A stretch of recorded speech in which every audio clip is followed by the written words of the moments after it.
Hi guys, how's it going? Today I thought I would share with you my Empties products. I remember when I moved last time that I just wanted to get my empty products out the way because I'm pretty sure that my dad will be like, if he realised that I brought a bag of empty products back home, he would be like, what the fuck are you playing at? Anyway, so I'm gonna crack on. Kept the same jolly old Masque Space NK bag and I'm just gonna dive right on in. I do have a few makeup bits, but I'm just gonna pick them out as we go along. First up, I've got a body scrub. This is by Soap & Glory and this is the Sugar Crush body scrub. I love the scent of the Sugar Crush line. I think it smells great. I've literally just bought their hand gel. Who knew that they did a anti-bac hand gel in this scent? Not me until very recently. But yeah, I would say that the breakfast scrub is a better scrub, although it smells different, but I do still really like this. I do think it's really good quality and it's not crazy expensive either. Sticking with Soap & Glory, I've got a body wash here. This is, oh hey, got an email. This is in the Orangasm scent by them. I, again, prefer this zesty scent. I love limes.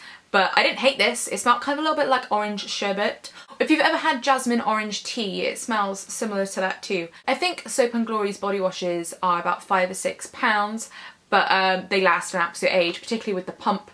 And I just really like them and I tend to go through all the flavours. I've actually bought their Rich and Famous one to replace this one. But anyway, so there's that. Oh, I've got a bit of hair care. This is from Charles Worthington. This is their Salon at Home Volume and Bounce Texturizing Spray.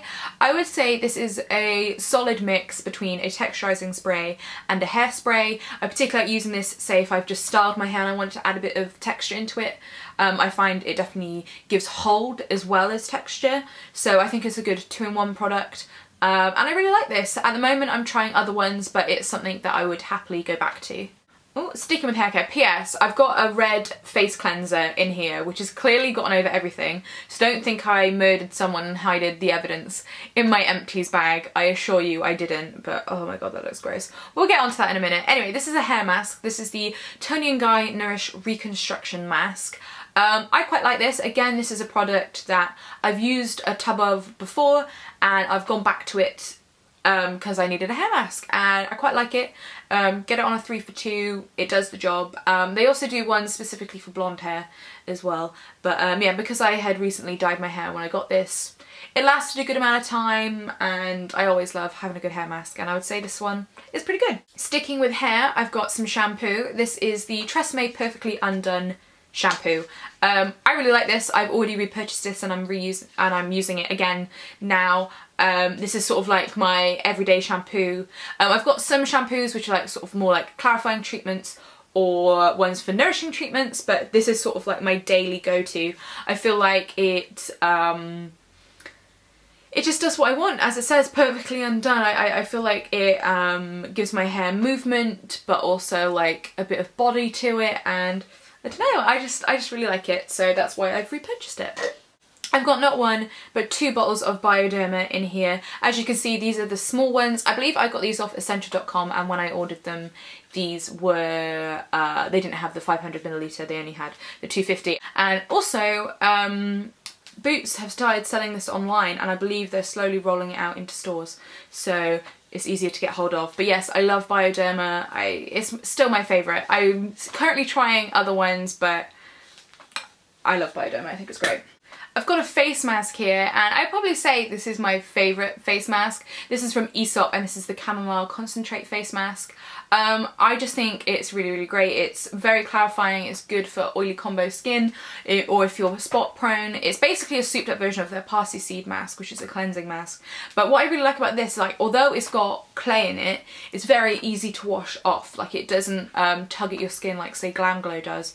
And I just really like it. I haven't repurchased it just yet because I am trying to get through other stuff, and these are £33 a pop. But what I will say is they do last a long time. I feel like this packaging is almost deceiving. This is 60ml of product, so I just feel like that shows you that you can get a lot of product out of this, and I really, really like it, and I will repurchase it. I just haven't just yet. I've got another shampoo here. This is the Frieda Luxurious Volume Shampoo. Now, I had this lying around in my stash and I, to be honest with you, just needed to use it up. So I did. I don't think it's bad, but it's definitely more catered to people with finer hair that want volume rather than just people who want volume. So it was okay. I wouldn't purchase it again. I would much prefer to get something like this or try another volume shampoo, but it was okay. Like, it wasn't bad. Oh, speaking of shampoos, oh, this one's covered in shit. I'm like holding it at arm's length. This is from the Collab range and this is in the New York scent and this is the Sheer and Invisible formula. I do quite like this, you know. My personal favourite dry shampoo is the Not Your Mother's one. I bang on about that whenever it's in my life and it currently is, spoiler alert. But this I feel like is a good alternative. I'm happy to buy this whilst I can't get Not Your Mother's. Although what I will say, you can now get it on Urban Outfitters website, the Not Your Mother stuff, but it's £9. So I feel like that's something I'll only be getting for myself when I want a treat. But yes, love this. Right, here's the culprit that's been making everything red and gooey. This is the First Day Beauty Skin Rescue Deep Red Clay Cleanser. I liked using this when I was washing my face in the shower. I wash my face in the shower like with a wash, and so I preferred using this then rather than to like take my makeup off and stuff. And I feel like it did clean my skin, but it didn't strip it. And I did quite like it. I definitely got into the rhythm of using it. But I don't know if I necessarily get it straight away, again, because I do have quite a few cleansers at the moment, but also it was good, but obviously this brand's like, it's not mega expensive, but it's like a little bit more up there in price. I don't know if I'd go straight back to this, but it was good, so, and I would use it again. I've got an SPF. This is the Garnier Ambre Solaire Dry Mist SPF 50. I think these are genius, and I really like them. I've recently bought the sports one for when I went away most recently, and I don't know if I necessarily noticed a difference in like how it felt on my skin, but I would recommend these aerosols again. You know, it's not great for the environment, is it? But it just makes everything fuss free, and I feel like the reason that people don't put sun protection on is because it's just a faff to do, whereas this makes your life a lot easier. So I really like that. But you know, isn't really the season for SPF right now, is it? Going on to makeup, I've got a concealer here. This is the Instant Anti-Age Under Eye Concealer by Maybelline. I really like this stuff and I want to buy it again, but it's always sold out. I think a lot of people do like this. It's definitely a cult classic. I personally don't mind the applicator. It doesn't necessarily bother me all that much about the ickiness of it, but that's because I'm pretty icky myself. But anyway, as I said, I would repurchase it. It's just a pain in the ass to get hold of. Oh god, please don't get Google on my laptop. Please don't do that. It's a pain in the ass to get hold of, but if you can, I would pick it up. I also don't think the shade range is very extensive in this either. I think there's 2 and they're both, if you're white, you can use them basically. So that's a bit of a bummer as well, but anyway, I like it. I've got another concealer here. This is the Touche Magique by L'Oreal. I believe, or in fact I know, they've repackaged this and I'm pretty sure they've reformulated it since I've used it. I've actually picked up the new version and I can't say I've noticed that much of a difference in the product, but I do like this. This is like a yellowy tinted, one of those brush on concealers, which just help brightening. I did like using these in conjunction with each other under my eyes, and it's one of those things, you're not going to get a lot of coverage out of this, and I don't think it claims to do that either, but I think it just adds a nice brightness to the skin without being like glittery or weird. So I do like this. I think it's a really good drugstore product. Another L'Oreal product is this liner here. This is the Super Liner So Couture. This one has got like, oh, there is still a little bit of product in there. It's similar to the Kat Von D tattoo liner, which I bang on about because these are brush hairs. It's not a felt tip. But I did find it wasn't that black, really. It was quite like grey. So I don't know if, again, like the lid's not as sturdy, so I don't know if I picked up a dud, but it was definitely not black. But if you use this and then go over it with something else, it was great at like laying down the liner, but I prefer the Kat Von D one. I'm gonna be real with you. Sticking with liners, I definitely had a bit of a liner cull. I've got one here by Rimmel. This is the Scandalise Precision Micro Liner. This is a felt tip. Again, similar situation. There is still some a little bit left in there, But although the tip did stay pretty, it didn't fray at all, it didn't dull quickly, which is good. Again, I felt like the pigment wasn't there with this one.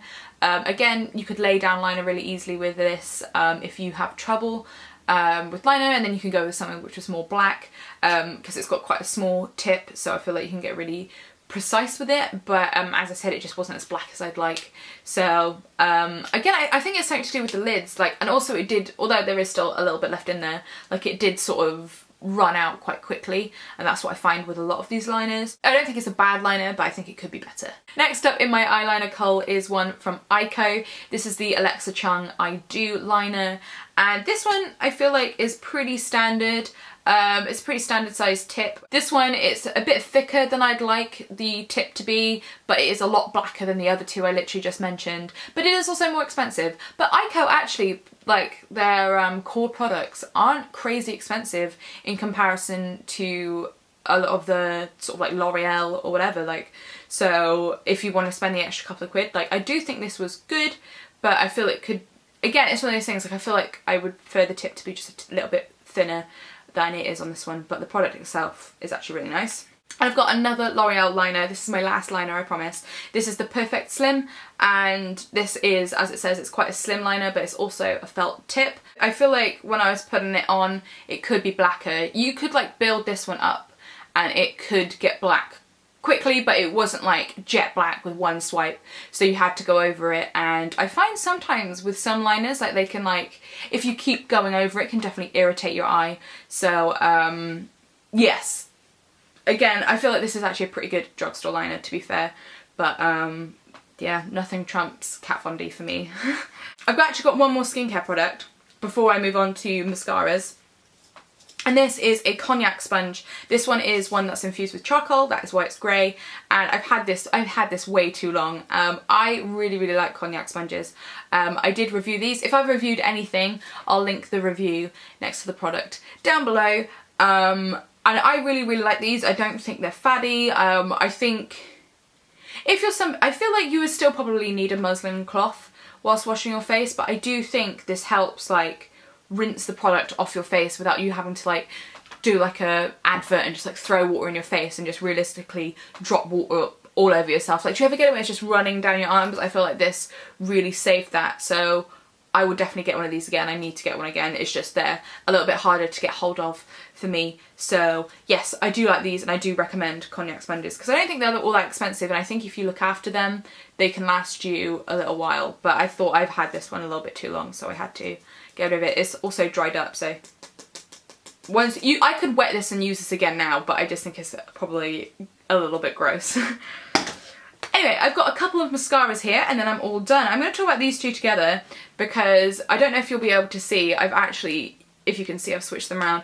I love the Miss Manga Punky Mascara, and I didn't mind the formulation of the Miss Manga original, but I didn't like the brush. The brush has like a bendy bit in the middle, and I feel like it doesn't allow you to build mascara up how I put mascara up. Like, I'm almost very like wiggling. I do this when I put my mascara on, and that I feel stopped you from doing it. So after I finished the original tube, which is here, I thought what I'd do is I'd take the brush, because the bottles are similar. Hang on, I'm waving around my third mascara.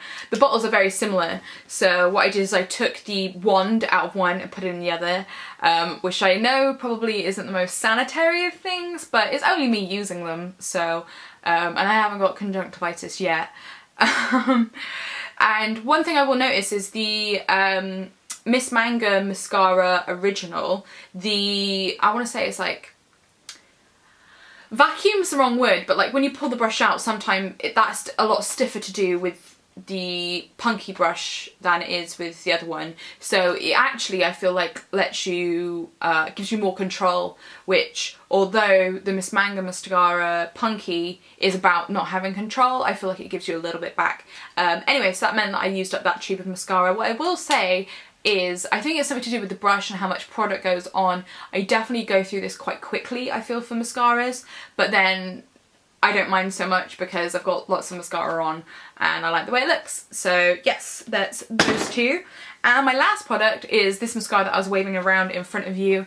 It is by CoverGirl. This is the Clumptify, oh no, that's a lie, that's what the Max Factor one's called. This is the Clump Crusher. CoverGirl and Max Factor are sort of sister brands. They're both owned by Procter & Gamble, and I find their mascaras are very similar. So if you're in the UK, imagine I'm waving around a pebble tube because they're exactly the same. I did like this mascara. I do find it did flake a little bit on me. Not tons, that I wouldn't use it because I did use it up, but it definitely did flake on me. So that's something to note, but I did like the way that it looked, and it didn't get clumpy. So if you want like big lashes and dislike the clumpy look, I personally don't really mind my eye makeup looking that clumpy. I feel like it's part of my aesthetic.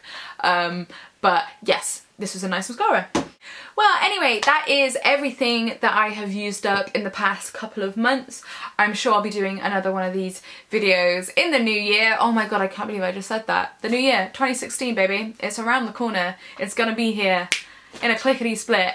Anyway, as I said, if I've written anything on these products, it'll be linked down below for you to have a goosey gander if you want more thoughts on the products that I've used up. But yeah, that is everything from me, and I shall see you guys soon. Thank you so much for watching. Subscribe if you haven't. I always forget to plug myself. Go on and subscribe if you want and make me happy. Anyway, I'm gonna go and I shall see you soon. Bye!